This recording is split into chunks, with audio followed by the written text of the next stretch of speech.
Don't you say anything, Derek. Don't you say a word. Folks, welcome to Everything Pro Wrestling. Everything Pro Wrestling is a show by the fans, for the fans. I am your host, Conrad Cushman. Joining me today for this review of Impact Wrestling's Hard to Kill, we got my man, Donnie. Hello, folks. Derek. Folks, if you'd like to help out the stream, do me a favor. Make sure you click that like button. It lets me know that you like the Impact Wrestling content, and it also helps out with more people seeing the show, which I greatly appreciate. Also, if this is your first time to the channel and you like what we do, you like the review, you like these really great overlays, do me a favor and click that subscribe button. And also, if you're listening right now, get in the chat. Get in here, have a conversation with us. I want to get some of your thoughts on these things. We're going to run down the card from the top to the bottom and go over every single thing that you guys need to know that happened at Impact Wrestling's Hard to Kill. We will be in here with the review. We've got a few people in here right now, and let's make sure we get those likes up, man. Let's make sure we hit a magnum on that like button. Anywho, let us get into this. Flood said sup, I didn't watch it. We're gonna go over everything for you, Flood. Don't worry about it. We're going to start off with everything that is going on. Shout out to Pro Wrestling Artistry, who helped with the overlay. Also, Rob, who fixed the background for the overlay for me. Thank you so much, good sir. And let's get into this show tonight, shall we? There's been a lot of controversy to talk about surrounding this show as well. And I think we'll get into it if you don't mind. It's going to be a little controversial, folks, towards the end. So I'm just warning you now. On commentary, we had Josh Matthews and Don Callis. Donnie, what did you think of Josh and a fellow Don calling the show? Do you think they're a good team? All right? Yeah. I think they're all right. Did you like Josh in WWE when he was a commentator? So-and-so. I mean, it wasn't bad. It was right? decent. Yeah, it's tough to say, man, with everything that happens as far as Impact Wrestling and what they've been up to. I like Don Callis being like the heel and Josh Matthews is the straight kind of babyface. For sure. But yeah, Josh is doing all right with this. I thought they were an okay announced team for this. Mm-hmm. We got in the chat, who do we got in here? Doug, my man Rob's in the house. Culture Club is back again. Mr. Floodwater, King Savage, Elijah Washington. Come on in, guys. Let me know if you're talking in here. We will mention some of the stuff. Yeah, we're going to get into some of that stuff I see you guys talking about in there as well. Let's start off with the first match. The opening contest tonight had my man, Ken Shamrock. That is not an error. Ken Shamrock is back in Impact Wrestling, the first ever NWA champion during the TNA days. And he's taking on Madman Fulton. I didn't get to see this match, so... But you know what? I can still bring up some stuff to you, though. What did you think of Madman Fulton when he was in NXT as part of Sanity? Did you see, like, he had big upside, and then they got rid of him for Callihan? Yeah. That injury cost him a lot. Mm-hmm. Hey, what's going on, Chris DeZuba? Good to have you in here, brother.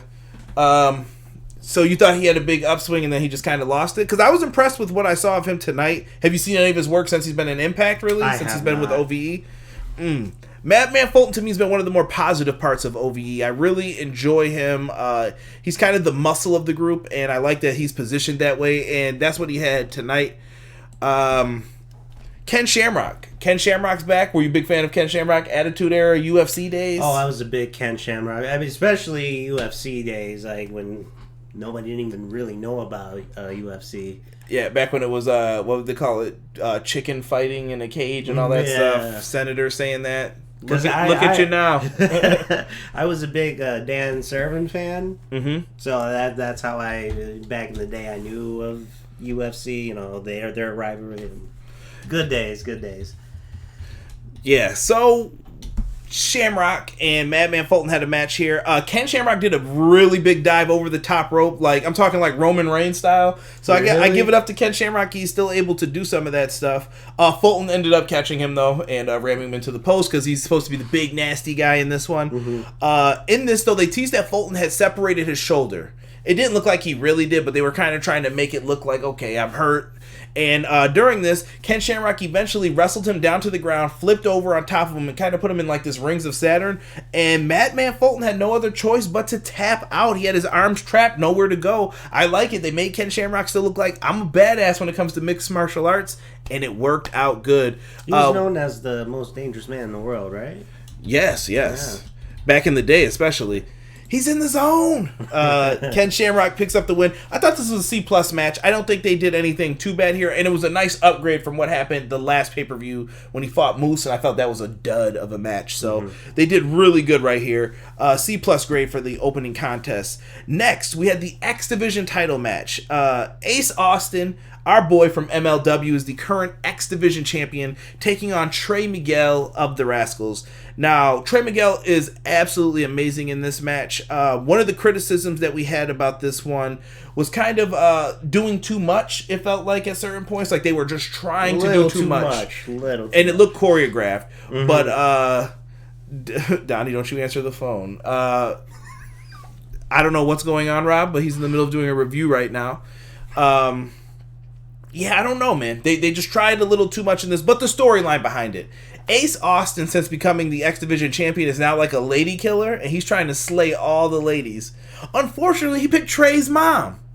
And he wanted to slay Trey's mom, and unfortunately, Trey wasn't going for that, so he didn't want a new stepfather, so they ended up fighting over this. We are not going to repeat what Rob just said about Trey's mom. I hope he's talking about basketball when he says the D. So, I don't know, man. They had the whole sharpened the card in between the fingers. What do you think of the Gambit, kind of? You're an X-Men fan like me. What do you think of him? Huge X-Men fan. What do you think of him with, like, the staff and the cards? He's supposed to be Gambit from X-Men, if you guys haven't realized that about his character. He's even got the trench coat. But I like Gambit from X-Men. Do you think it works in the wrestling capacity, though, with him? I think it works for his style and his character. Like I think it kind of works for him. I thought it was really cool at the end of the match. He pulled out an ace card out of his sleeve. I'm like, that was in there the whole time. I thought that was pretty dope. Little magic for people. Little magic. I thought this was a really good match, back and forth. The storyline was basically Trey's overzealousness got the best of him, and he got caught with a flipping running DDT. It's kind of like a DDT destroyer. He runs up, catches your head, and then flips over, and then you flip over like the Canadian destroyer.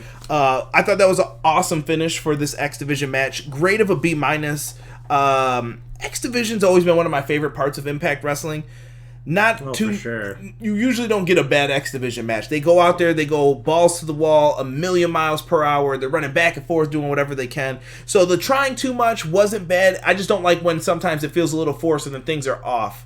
But they picked it up in this one. I thought they had good chemistry. And it doesn't look like it's over, because after the match, Ace Austin went out to Trey's mom and asked for her to plant one on him. And Trey got help to the back, and he came running right back out. Running back out of nowhere and just started wailing on him, man. Yeah, Rhino Scum tried to help out Ace Austin, holding him back, and then Trey's boys and the Rascals held him back. So it looks like we could expect a 6-man tag or something going forward, a little brawl between the groups. What's going on, Brandon Anderson? I see you in here as well as Jaleesa Maxey. What is happening? Good to have you guys in here. Trent Hatchett in the house. What do you think about no surprises? We'll get into that. That's a good question. I mean, I guess we can answer it now. That's a really good question. I guess we can answer that now. I mean, there really weren't any surprises or anything on the show via what happened on the actual show, but there's surprises in here within the news that was happening during the show, in my opinion. So we'll talk about that. I wasn't disappointed with it. We got what we were told we were going to get, except for one match that kind of disappointed me, but it was still good. And we'll get into that. Let's get to the Knockouts triple threat match, shall we? Taya, the current longest reigning Knockouts champion, defends her title against Jordynne Grace and BAM! ODB. Classic. Were you a big ODB fan when she was in the company the first time? Oh, I was a huge ODB fan back in the day, man. I mean, she can still go. Yeah, ODB was always someone who I thought really deserved a better run than she got. Sad she was in OVW, and then Triple H told her to leave and go to Impact, try TNA, try something else. We found out about her food truck that got burnt up too. Yep. Very sad, but I'm glad that Impact stepped in to help out and did a show. Impact, DDP helped out. A bunch of fans helped out. A lot of people support her. I'm really happy for her because she was very, very down about that because she loves doing the food truck, man. Yeah, and ODB is a great character. She just seems like a nice lady overall. From people who I've interacted with in wrestling and that are friends with her, nothing but positive things to say about ODB. So I'm glad she got this moment too in this match. Johnny Bravo. I gotta talk about him. What's up with this dude in the fake dog, man? This shit cracks me up every time I see it. I just had to finally bring it up, man. Yeah. It just makes me laugh. And he's like really like dangling the dog like he's playing around with it. I'm just like, this guy is a goof. Love it though. The match was the usual three-way stuff. A lot of double teams on the heel in this one because there's two baby faces in it. Jordynne Grace, Thick Mama Pump, she came in ready to win. She looked in really great shape for this match. She came in showing her power skills. I thought that this was a fun one. ODB, the veteran, brought the fun to the match, and Taya, the heel, brought the booze to the match as she's supposed to. The match ends kind of odd. So basically, Grace hits a pump handle neck driver finisher on ODB, I believe it was, or was it Taya? I can't remember. She hits the pump handle neck driver, and all of a sudden she has the pinfall. It's won. Oh, it's on ODB. She has the match won, and then Johnny Bravo gets on the apron to distract the ref. The ref is distracted, and then she goes over to argue with him, and she's trying to tell the ref, hey, turn around, I got the match won. Taya comes in, slides in, and as soon as the ref's back is turned, he grabs Jordynne's foot. 1, 2, 3, Taya wins. Devious, but always smart to be a heel. Lose if you can. Cheat is a must, though. And Taya gets the win. I'm not mad at it. I thought this was a C-, though. I thought they could have done a little bit more with the women in this one. It was decent. It was all right, but I expected a little bit more from them. Yeah. But they did what they had to with that one. Let's see. Old Dirty B. Someone knows what ODB stands for. Taya as Cruella DeVille. Or was it a Dalmatian? Stop it. Johnny Bravo from Cartoon Network, someone put. Booze, not booze. That's ODB's job. Nope, different than Johnny Bravo. You guys are funny as heck in the chat. C-. Then we cut backstage to RVD and Katie Forbes being interviewed. There's a lot going on with this whole thing. RVD is in what I presume to be a poly relationship. Is that the proper terminology? Someone in the chat let me know. Yeah, let us know, please, because I'm pretty sure something around there, but this is just... RVD with Katie Forbes, they are supposed to be ready to face off against Brian Cage. This has all been starting over. RVD's been cocky, arrogant. He is the smell of the shit in the land of toilets. He has been walking around thinking his shit don't stink. And during all of this, Cage is fed up with it. He's had enough. Cage is coming to the ring for his match. He has the tape. I forgot what it's called. Athletic. It begins with a K. The Kisnian, kinetic, something like that. He has the athletic tape on that helps you. He had it on both his knees too. Yeah. But they really put on the bicep, and that was the focus of RVD's attack for this. RVD's new girl, what was her name? Begins with a J. Jennifer?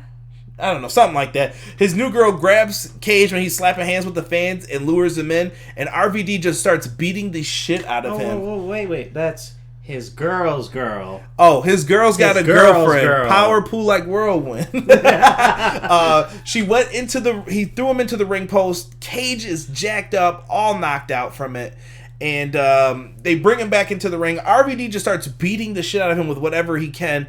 They grab a chair eventually, and Katie Forbes holds it in front of his face and drop kicks that shit right in his face. Old school RVD. Van Terminator. Bro, Cage's mouth is bleeding. He is down and out on his luck. Rob Van Dam basically whooped his ass. Here comes Daga. Daga comes out and gets the match with RVD. This is a basic back and forth match. Not too much to it. For what they did here, I don't know. I was disappointed greatly by this because I wanted to see the match with Cage. And we get a match with Daga that was kind of a throwaway, like, okay, RVD get a quick win. Yeah, to me, like, all this just got, like, really sloppy and weird, right? Yeah, I don't know. There were two girls, and Rob Van Dam's music changed. It wasn't the... I'm not feeling the theme. I'm not feeling it. Like... For her, that's what I thought. Like when she came out and they were introduced her, Katie Forbes, and music like for her. Like, Donnie was expecting the old Rob Van Dam, but he didn't get that. We got some club Rob Van Dam, and it was like some weird club music. Yeah, but I get it because Katie Forbes was shaking fast. She was out there shaking it for the boys. She was shaking it a lot throughout this whole thing. Doug, what are you doing to me in the chat? Doug is killing me right now. And he wrote giggity. Knock it off, Doug. So you see all of this happen. I have to give this a D+. I don't give D's out often, but this was a D+. I was shocked when he said this because I don't think I've ever heard this ever since Everything Pro Wrestling. Oh, it's in some of the archives. Trust me. Goldberg versus Mongo definitely got a D. But D+ for this one. It wasn't what I expected. It wasn't what we paid for. I was disappointed with this. And I got to give a big shout out to Jesus De Leon from the Everything Pro Wrestling group. Jesus sent me this information from SoCal Uncensored. Cage is AEW bound, a lot of people are saying.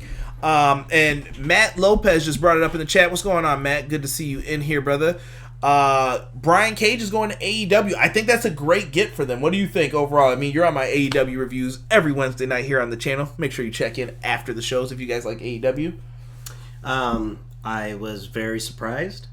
I wasn't expecting this at all. Brian Cage going to AEW? Yeah. That's pretty cool. And a lot of people said they need bigger guys, people with size like Wardlow and stuff. Mm-hmm. Cage fits right in with that. Absolutely. So Brian Cage, possibly AEW bound. I'm going to take it as a rumor still. SoCal Uncensored's a pretty reliable site, though. Mm-hmm. Brian Cage actually was supposed to appear at Double or Nothing, but we found out Don Callis said he shouldn't at that time, and he's told him kind of like, no, I don't want you to show up at that, because he was the world champion and he was going to be in a pre-show battle royal where he wasn't going to win. So he wasn't the biggest fan. Like Rob's a hater. I don't know what's up with him. Gino Morgan TV, what's going on, brother? Good to see you in here. But with Brian Cage, I mean, he had a good run on Lucha Ground, and I think he's had a great run on Impact. I think he's... Yeah, he got to be world champ. He did his thing. He did his time for it. I think he was always kind of hurt at the wrong times. I think his run could have been longer and people would have saw more from him, but we'll see what happens. Multi-year deal. We'll see him on Dynamite this Wednesday. I don't know if we'll see him that fast. It says that the date is pending for when he's going to debut. Mm-hmm. Let's get into the next match, shall we? This is for the Call Your Shot trophy. We have Michael Elgin versus Eddie Edwards. Two Ring of Honor legends. Donnie, what are your thoughts on Michael Elgin? Are you a fan? No, yay, no? I am a Michael Elgin fan. I was kind of sad that he left New Japan, but I think he's had awesome matches so far ever since joining Impact. And him and Eddie, they are Ring of Honor legends. They crazy matches over the years over there.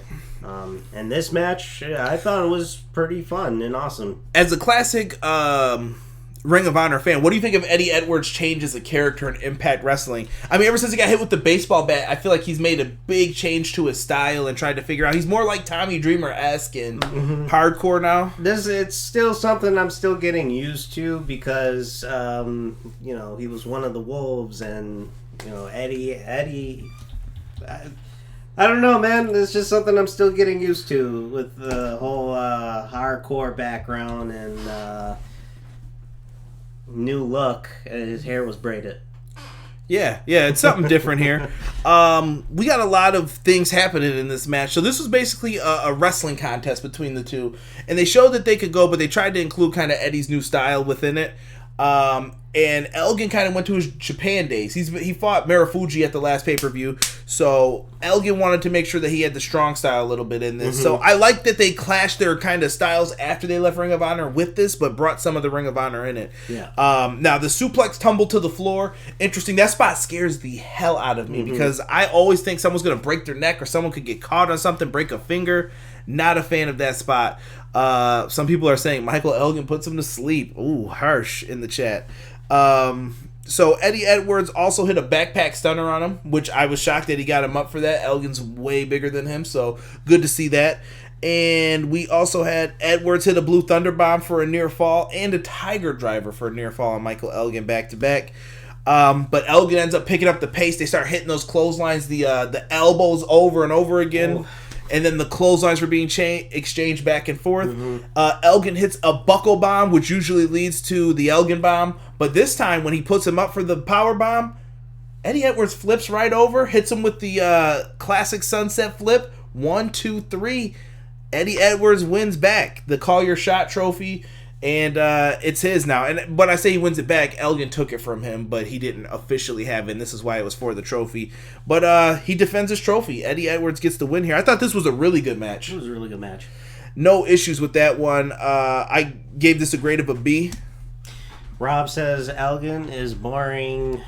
I can't repeat that last part. Sorry, guys. What's AF? No, I'm just kidding. Let's see here. Mike said, great match between the two, but that trophy stole the match. I have one from my church softball team. Mike is killing me with the comments. The Brian Cage was told that more protein was being offered in the craft services. That sealed the deal for AEW. Oh, my gosh. Good match, though. B for that one. Moose versus Rhino was next up for us. Rhino's promo, dropping a little F-bomb in there. We both were kind of shocked to hear that. Some of that old school ECW before WWE. Yeah, that was he said no F's given or something. I was just like, okay. Just like Rob said about him in the Everything Pro Wrestling Facebook group. Moose versus Rhino, though. Big shout out to Moose. Moose was rocking a really dope Macho Man Randy Savage attire. Which I really appreciate because Macho Man is one of my all-time favorites. And I still have my LJN Macho Man figure with the same colors Moose wore tonight. The pink, was pretty dope. The pink and yellow. Yep, with the white stars across the bottom of the... And he had it with the moose in the middle, which is pretty dope. Pretty dope tribute attire for him. Moose came out rocking that. Now, they started off really early on where Moose got powerbombed through a table by Rhino.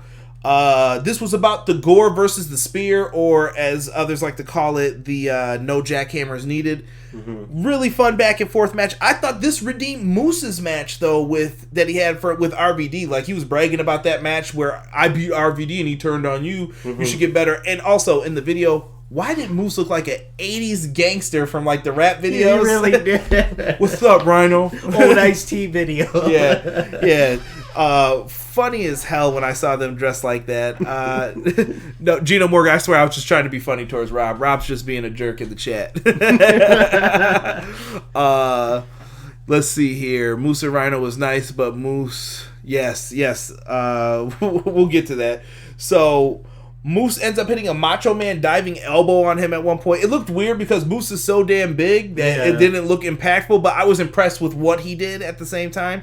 Moose ended up hitting that. Donnie noticed that, wanted me to put that in there. The suplex on the chairs by Rhino to Moose. And did they ever say this was a hardcore match? I feel like they just did stuff. Yeah, I don't think I didn't even hear that. Matt Lopez brought this up. This pay-per-view is weird tonight. Like, that's the whole kind of... It was just weird. Something felt off. I was going to share that towards the end of this review, because... We can save it. Yeah. But, Moose is very athletic for a big dude, right? Yeah, he was an offensive lineman in the NFL. Moose is a beast. He's a beast. What's going on, PR Nightmare Nelson? Good to see you in here, brother. So, we get a table set up. Rhino's going for the gore through the table. Moose has nowhere to go. He's in trouble, but he grabs the referee and takes him down with him. So that gore ended up still being hit. Rhino goes for the pinfall. 1-2, near fall because a second ref comes out for it. But eventually, when he makes a mistake, Moose capitalizes and the no jackhammer is needed for the 1, 2, 3. Moose picks up the win in the Macho Man attire. Ooh, yeah. And we gave that one a C+ for a grade.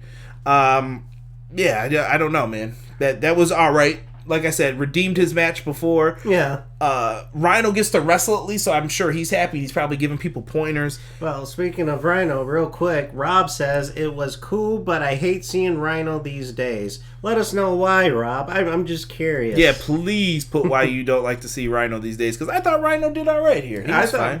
It's Rhino, man. Yeah, I don't. legend. Well, here's the thing, though. Rhino to me has never been somebody who you're going to like say, "Oh, he could be the world champion WWE or whatever." He did a great job in ECW, great, but last ECW champion ever. Official ECW champ, we should say. WWE ECW. Good point. King Savage said that this was a C to him. It was teetering, but I gave them the benefit of the doubt. I thought Moose did a lot of extra stuff that he normally doesn't do. Matt Lopez says something was off about the show. I don't know, because people had issues coming in because of whether, the cage stuff. We're going to get to that part too. For sure. Mr. Creative says Moose picked up the victory after victory after victory. I'm not saying anything bad about Rhino. Yeah, they're coming, boys. They're coming about that. Let's get to the Impact Tag Team title match. This match ended up changing because it was supposed to be the North versus Willie Mack and Rich Swann. This match ended up becoming the North versus Willie Mack. Rich Swann suffered an injury at Bash at the Brewery. I don't know what the hell happened here with this. I felt very weird is the best way maybe I could put it. I don't know. I don't know what happened with this. Why couldn't Willie Mack get another partner, we were saying? That is what irritates me about this is how many times have we seen this angle? Well, I mean, Rich Swann got hurt for real. Yeah, but there are storylines where you had a guy get injured. It's like, oh, I can't do this match, or we can't let you fight in this match, or whatever. And then the other guy finds another partner. Yeah. Why does it have to be a handicap match? he couldn't call up King Cuerno or somebody? Like, hey, come on, help me out, bro.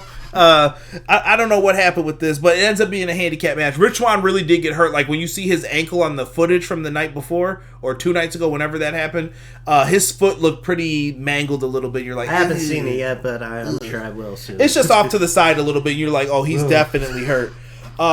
So Rich Swann suffers an injury. Willie Mack in all of this ends up getting double teamed throughout the beginning of the match, but he's still fighting back, putting on that valiant babyface effort, doing his thing. And afterwards, he's fighting back. He gets the double team moves. And he starts building that momentum, diving to the floor. Willie Mack does it like no other. I can't believe NXT passed on this dude because of some condition he had with his health. But Willie Mack does the flips to the floor, everything else. Willie Mack killed it, man. Yeah, he was killing it in Lucha Underground. I don't know why people wouldn't pick him up. Willie Mack ends up knocking down one of the members of the North. I believe it was Alexander. Yep. And he ends up hitting the 6-star frog splash on him. Ooh. 1, 2, and it looks like it's over because there's no sign of movement. But then Ethan Page pulls out the referee, arguing with him, and Josh Alexander is knocked out. And during the argument, Willie goes for a stunner. He hits one on Ethan Page, but then when he goes for it on Alexander, no luck. They reverse it, and then he starts getting hit with a flurry of hard strikes back and forth. They pick him up, set him up in the Burning Hammer, I don't know if you want to call it Spine Buster. They landed on him, and that's it. That's all she wrote for him. 1, 2, 3. You see Rich Swann backstage, not pissed, but he's just like, damn, we almost had the belts. Yeah. But you forgot probably the best part of this match, Willie Mack doing that super Canadian destroyer. Oh shit! Out of the double team, I forgot about that. I don't even know how he pulled that shit off. That was wild, man. I give this a B-. I thought they put in a good effort for this. They did what they could. I got nothing else to add to it. Man, it was just a really good match. I was expecting, him looking for another partner, but for it to turn into a handicap match, it was really good. I really enjoyed it. Yes. We then find out about Impact's next pay-per-view, and that is going to be in April. We are going to have a Rebellion show taking place from Manhattan, New York in Terminal 5 once again. I like that Impact is going to smaller places, but still getting out there so people can find them and see where they're at. We're going to NYC, y'all. Yeah, I'm not mad at it. Listen, some other companies couldn't do NYC for their last show of the year. Ooh. I'm just putting it out there. They got it. You got to be able to travel and go to places. If you got to go to a smaller building, cool. But still show up for those fans that are expecting it. That's what MLW does all the time. Yeah, there's nothing wrong with a smaller show. I think it's actually becoming kind of the cool thing to do again. Go to a smaller place, get less fans in there, but it's still fun. Everyone has a good time. Mm-hmm. So expect that in April of 2020. No dates were given as of yet for what they're going to do. Willie Mack got brought in for NXT tryout for being mistaken for Uhaa Nation, but the condition was an easy out for anyone, but who knows? I don't care. That's no excuse. Willie Mack's the shit. Matt Lopez says he might go to that show. Matt, if you go to the show, let me know, man. Maybe I'll bring you on and we can get your thoughts on it live or something. That'd be really dope if you go. Really dope, man. Yeah. Also, Rob, still didn't answer my question, bro. Like, what's the deal with Rhino? Come on. Yeah. Lee Davis, what's going on? I missed you in the chat. And Sick, I see you as well in here. Impact World Title match. Sami Callihan defends the Impact World Championship against Tessa Blanchard. Wait till after for the controversy. So, Sami Callihan versus Tessa Blanchard. We noticed during this match, Sami Callihan had like snake print boots, and he said that was in tribute to Cactus Jack. Commentary tried to make sure that they let it be known that Mick Foley would probably be rooting for Tessa during this. I wouldn't be saying that just yet, guys. So he comes out. We start off the match with a Cactus Jack-like pile driver instantly on Tessa. Like, he kicked her right in the stomach and dropped her right on her dome, man. I thought that was interesting, man. Mike says he would drink beer with us. Thank you, Mike. I appreciate that. Hell yeah, man. Anytime. Yeah. So, Cactus Jack pile driver is hit. Then we get a quick magnum from Tessa, which is the double knees, like the code breaker, on Sami. Near fall for that as well. And then this becomes, they go to the outside, and Sami Callihan drives Tessa's knee into the ring barrier on the outside, the metal barrier. And that is the focus of the rest of the match for him, is to mess up her knee so she can't do the magnum. There's just so many more. This is how Tessa, just the whole time, she's just, Tessa's awesome. I'm sorry, y'all. She was selling the knee throughout this match. Yes, thank you. She made sure that your focus was on that she was really in pain, very hurt, and they did a lot of things. Now, eventually, Tessa got powerbombed through a table on the outside. I don't know if it was the Timekeeper's table. Timekeeper's table. She ate that shit. So, Sami in this match, he did some very disgusting shit in this, too. Can I just say? If you don't like spit. So much spit to where it kept going different places on his face. Like, at one point it was right here, and then it was How right did the chat? I just looked at everybody started bringing up the spit. Sami spits a lot. Why? Sami looks like a dude who I can't read that. Take it back, chat. And someone said Sami spits too damn much. Yeah, it was disgusting a little bit. I don't like the matches with lots of like spitting and loogies on each other. That's he overdoes it, I think. Yeah, he even at one point tried to spit in the air and then tried to catch it in his mouth. Like, gross, dude. Not my thing. Nah. So they end up going through. She goes through the table. Sami then tries to use the belt. He grabs his world title. He's like, I'm going to clock her right in the head with this. And when he goes to hit her with the belt, the ref stops him. But then he reaches into his pocket and pulls out some brass knuckles. And as soon as the ref turns his back, he goes to hit her with them, but she gives him a low blow, a dick kick, sends Sami down to the ground. He drops the brass knuckles. The referee sees them and moves the brass knuckles out of the way. Come on, ref. What are you doing? Right. But he moves them out of the way. And afterwards, we see a destroyer hit by Tessa. She hits another destroyer and then an arm trap DDT. She goes for the pin. 1, 2, 3. Tessa wins the Impact World title. So they made history just as I thought they would. I said it on my preview show. Tessa was going to win this because they've been talking about making change in 2020. And this was part of the big change. Women can win the World Heavyweight title. Now, we found out in a press conference happening probably somewhere on Twitter that Taya has challenged her for the title versus title at some point during all of this. Just to let y'all know, Tessa Blanchard is Impact World Champion. She is the first woman in wrestling history to hold a World Heavyweight Championship. That's meant for the men. That's meant for the men, exactly. Because we still got Stardom. Shout out to JPQ, hashtag watch Stardom. We still have all-female promotions, but this is the first time where a woman has won a title meant for a man. So this is kind of a historic moment when it comes to pro wrestling. This was match of the night for me. I thought that this had the most story. You got to be invested in the stories going in. So they did a great job building this up for months. They've been building this. I gave this a grade of a B. This was match of the night. I agree. I thought this is the best match if you had to check out something from this show. Now, overall grade for this pay-per-view. I don't know if we talked about this. Are we going to stick with our original score here? I'm writing it down so you can see it. Is that fair? That's fair. That's very fair. You can give the overall grade, good sir. The overall grade, ladies and gentlemen. Oh, time out. Rob did bring up one. Sexy Star won the title in Lucha Underground, you cowards. I'm sorry. I made a mistake. I'm sorry that I forgot about someone who was an asshole in the business who decided to shoot on somebody. My bad, Rob. You're right. 100%. Sexy Star did win the Lucha Underground World title. They were knocking down the barriers before. I forgot. True. I forget. I love Lucha Underground, too. I should have remembered that. Me too. But since they didn't get any money, they let me down. So we're not talking about them anymore because I loved that show. Now it's gone. Right. No, Lara said, "How long till WWE puts a world title on Ronda?" I don't think they're gonna do that. No. This was match of the night. Matt Lopez says. Somebody said R plus for the grade. So the overall grade, ladies and gentlemen, is a C plus, and I agree 100%. Weird show. Weird. It was weird. It is not what I expected. I was expecting, this is Impact's first pay-per-view of the new year, of the new decade.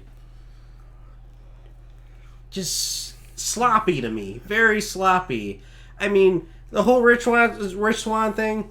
Well, completely understand. This is somebody who was a big Impact Wrestling fan before when they were TNA. You. AJ Styles, Samoa Joe, Alex Shelley, Chris Sabin, Christopher Daniels, Amazing Red. Raven. Yeah. Raven. I'm a big Raven guy. So, over the years, it went from here for me to... just jumping up and down. Yeah, jumping up and down. Right now, I don't know, man. It's just what you expect. Where's Derek? He ain't coming on here. He knows better. He'll get flamed by everybody in here because Derek's an Impact hater. Goal is to still hashtag make Derek watch Impact. So when it comes to this, I think they put on better shows, but I'm not saying that this was a horrible show. If you like Impact Wrestling, go watch this. But if it's not your thing, this isn't the one that... The show had its ups and its downs. This isn't the show that'll bring a fan back like, oh, I should watch this again. Right. I thought they did that with some other shows with me. But now, somebody sent me the advice via text to my good friend Donnie here that I should not do the... controversial stuff here with Tessa. I'm gonna handle this really quick. I think we need to talk about it. All right. Tessa Blanchard was accused of spitting on somebody and calling them the N-word in crazy fashion. I did not like how this is presented all weird. It was presented all weird. I don't have the names or the players all right, but it all started with the NWA Women's Champion, Allison. It all started with an innocent tweet by Tessa. Am I wrong or am I right? All she was saying something positive, right? Well, time out, and then somebody called bull on it. Why didn't they say do something with the hot mom? Six said who the F said not to talk about it. Somebody just said not to talk about it to piss you guys off. That's all it was. But Tessa put out a tweet saying, I don't know if there's a timeline of all this. What was it? Basically we should all support each other going forward, yada yada yada, something like that. Mm-hmm. Whatever, you can look all this stuff up on their pages. Oh, it's on there. It turned into Allison Kay, the NWA Women's Champion, saying, "Oh, like that time you spit on so and so and called them the N-word in Japan." And it Back was like in 2017, I believe. Yo, what's up with this? And then it turned into Chelsea Green from NXT came in. So these are all people from different companies bringing up some old stories. And you wait until the day before Tessa has a world title match. This looks a little strange to me. But then Chelsea Green said, yeah, how about the time you put me down and you bullied me, basically, and all this other stuff. And I was like, oh, damn. This is getting kind of personal when it comes to this. I mean, even Priscilla Kelly said something. Right, Rob said it was along with holding back peers professionally. So it's basically keeping people pushed back. I don't know how that works in the wrestling world. I'm not here to comment on that. But the part with the N-word. If Tessa said that, how do you react to that? How is it addressed? I think that Tessa Blanchard went from being someone who I was cheering for, somebody who I was like, yeah, you know, I would be glad to see her win. She deserves it. To someone who now I look at with the side eye. I couldn't enjoy her theme tonight. I couldn't enjoy anything she did in the ring because that was in the back of my mind the whole time. Like, does she respect me as a person? I'm not saying it to be like a bad person or whatever, but once someone puts something in the air like that, it's in the air and you're always going to think about it. Right. Now, I know some of the girls, they were like, well, why did you wait until now to bring this up? Oh, well, they asked me not to talk about it. Sick, who I had a private conversation with this about, said it best, and I agree with him. When it comes down to the idea of protecting somebody, this is like watching somebody who's getting beat by their spouse, in a sense, to me, and they told you not to say anything. Do you keep it a secret or don't you? Because then you're part of the problem, right. I feel, too. You need to say something, you need to stand up, because then the next time something happens, that person could die or something else happens. That's on you now. Because if you guys would have said something sooner, Tessa wouldn't be in this position that she's in Impact Wrestling, potentially. True. She also had meltdowns, they said, at NXT. I don't know if it's true or not. She dated Ricochet. I know some people try to say, well, she dated a black guy. I don't know. Maybe, but she also doesn't like Ricochet now. I don't know what's the deal. She dates Daga now, so it doesn't matter. And I just want to point out that there were some brothers out in the crowd tonight's show that were cheering her. Just saying. Maybe they were casuals and they don't read this stuff. I don't know. Maybe. Let me see here. So, women support women tweet. Yeah, thank you, Matt. That was probably better to put it that way. Rob says, if you're a hypocrite, you deserve to be called out. I don't care. She was asking for this backlash, in my opinion. Six said, look, as far as she said thing right now, but I hope for Tessa's sake it isn't true. Mike said, here's the thing. We weren't there. We don't know the facts. We have to take all this with a grain of salt. This is true. But let me tell you this, Mike. One thing I do believe in, though, is if there's smoke, there's fire. And there's no way that women from 1, 2, 3, 4, 5 places are saying that all of this for no reason if it didn't happen. Also, the woman who was involved in this said that she asked people not to speak about it. So she basically confirmed that, yes, this did happen, but I told people she didn't want to bring it up. Well, now you've destroyed somebody's career, and that's kind of the problem with cancel culture now. A lot of people are really quick to destroy tried them. to pull this on Chris Hero. Remember that? I don't even remember that. That's crazy. Really? Yeah, we'll have to talk off air about that with him. But very interesting. What's up, boys? Here to show some love. Keep going, boys. Thank you, No Holds Barred Network. I appreciate that. Love the All Elite podcast. Make sure you check them out as well. So it doesn't matter. When there's 10 plus confirming, including an alleged victim, and 1 denying, who do you believe? Tough to say. And like Mike said, we weren't there. I'm not here to judge. Some people also say Tessa's become better since then. Maybe she has. Maybe Tessa is a way better person at this point. And I hope she has become that, because I don't want someone to fall down erroneous ways and good things aren't happening. And then all of a sudden it's like... Right. All right. So that's as far as I'm going to say about it. Do I hate Tessa? No. Do I want Tessa to be better? Yes. 100%. And if it was said... I don't like that type of stuff being said to somebody. I also don't like people getting spit on in a fight, because that's a hate crime, and you shouldn't spit on anybody. It's a disgusting thing to do, number one, as we talked about in this match. And I just hope that going forward, things get better for all parties involved. And I hope that they actually can make up, because I feel like if this did happen, Tessa owes all of them an apology, and a big one at that. Agreed, man. I mean, like, come on, y'all. Like, this kind of stuff, racism and just hate crime, like, it's getting old. This is getting old. What is it doing it for? You know what I mean? It's sad. It's 2020, man. We gotta be better. It's 2020, like... What are you trying to accomplish, like, with crap like this, man? It's like, all of us here, me and you, these people in the chat, like, we're all wrestling fans, and why are we all here? Because we are, I don't want to sound cheesy, but celebrating what we love and what we enjoy every day. And, like, you know what I mean? Yeah. I mean, like I said, a lot of people come from different backgrounds. You don't know what's been involved in their lives, who raised people.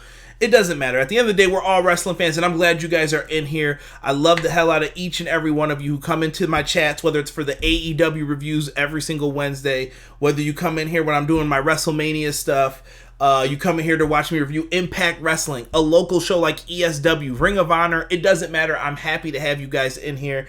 And I love the wrestling community for that. There's times where it drives me crazy and I feel like it's toxic, but at the same time, I do love wrestling fans because we are the most passionate group of people that you will ever do this. This is why, and I told everyone this earlier on my NXT UK review, or NXT UK Takeover Blackpool 2. Sorry, hard to say that. When I did that review earlier, I found a tweet today that popped up, or not a tweet, one of those old Facebook memories. I started this 3 years ago to the day today. Officially on Facebook. I had the idea beforehand, and I was doing videos beforehand, but very wild. A lot of people don't know that, and I'm grateful to have everybody in here. Doug, who's in the chat, actually won the Impact Hard to Kill pay-per-view for free tonight because I have so many followers, subscribers. FITE TV hooks me up with a free code, and I run contests for him, and I'm glad that Doug got to see the show tonight. I think it's really dope that we get stuff like that. Thank you, Mike. We really appreciate that. Thank you so much, Armchair, as well, talking about that. Thank you. This show is fantastic. You two are excellent. Thank you, guys. And if you guys like it... Yo, Rob, do you fired? Yeah. Peace. Yeah, if you guys like the show, man, subscribe. That's what helps out the most. If you, whenever you can, come on in, watch it after the fact. Leave me a comment. I'll drop a line back to you. And if you really love the show, then you'll want to get... one of these bad boys. Yeah, if you guys check out the link tree, you guys can get some of these sweet shirts designed by Rob, aka 89ESR in the chat. He hooked up all the shirts. But, so many cool design, guys. Check them out. But before we get out of here real quick, I want to take a quick mention. Marty Scurll's situation. A lot of people wondering, where's Marty going? Maybe it was NXT, maybe it's AEW, maybe it's Impact, maybe it's Ring of Honor, maybe it's New Japan. We finally got an answer. According to PWI Insider tonight, we found out that Marty Scurll has signed to Ring of Honor, and he has been given the book. He has been given the book. He is the booker now for Ring of Honor. I don't know how true this is, but this makes things quite exciting. I mean, this gentleman right here blew my mind earlier because, let's face it, y'all, we were expecting Marty to go to AEW. Like, it was so obvious, but no, he has re-signed with Ring of Honor, and he is the booker. Like, wow. Yes. Totally not expected. Yeah, very different. Hopefully things get better. And you know what? I want things to get better as well for Impact Wrestling. I want to put the focus back on them real quick. I thought Don Callis has done a really great job with them since the relaunch. I know they're on Access TV right now, and some of the things... Is it Access? Yeah. Some of the things we've heard, they own it now too, actually. The company that owns Impact owns Access. They bought like 50-something% of the claim in it. Supposedly New Japan's off of the network now too because of that, but whatever. I want to wish Impact the best. I like what they're doing, and I Rob, really we're not talking about that anymore. It's okay, man. Peace and love, bro. Yeah, we're past that. Matt Lopez says Marty is ROH booker, WWE main roster money, and he could work for New Japan and NWA. That's a win for Marty, man. And maybe AEW. There was a rumor you had said too that they were trying to maybe work with AEW in the future. AEW, where's my contract? Yes. Possible AEW ROH collaborations. I think all of them need to collaborate against WWE since WWE's building this monster that you can't stop. This is like some Power Rangers type shit to me. Like, they have combined all of these Zords together People are probably like, are these guys high right now? But they have combined together, and you guys need to combine your resources together so that you can at least combat against this and make wrestling fun. People can go wherever they want. People show up places, and it's random. Yep. Sorry. No, man, I'm loving this. WWE's Lord Zed, basically. And, yeah, with the other territories, I mean, can we say territories? Not really, maybe. Not really. It's more like federations, I guess. Federation, yeah. We basically combine, work together, man. And this was all about peace tonight. Like I said, I hate bringing up the controversial stuff like that and having to deal with it. But I want to put it back on the chat now so that we can get out of here. You smoked the kush, man. Thank you, Matthew. I've heard that so many times. Thank you for the Go-Go Power Rangers. You know what? It was because I was watching the Toys That Made Us. And I was watching all the old Power Ranger toys. I still haven't seen that one yet. Dude, you have to watch that. Really good stuff. I'm definitely going to check it out. Recommend that to all of you. And ROH will never work with AEW because Sinclair feels they were used for the All-In production. They own the rights to it, though. I mean, what more do you want? Rob, no more of your complaining, man. Rob, we're calling you after this. But thank you guys so much for tuning in for the Impact Hard to Kill stream. I'm going to edit the title after this because I noticed I forgot to put review in it. Donnie, thank you so much for joining me, brother. Absolutely. Thank you for having me. You are the draw of this podcast. Got me on the review. And D, I will see you real soon, bro. I'll see you. With that being said, guys, thank you so much for joining me. If you guys enjoyed the content, don't forget to subscribe. We are out. Peace.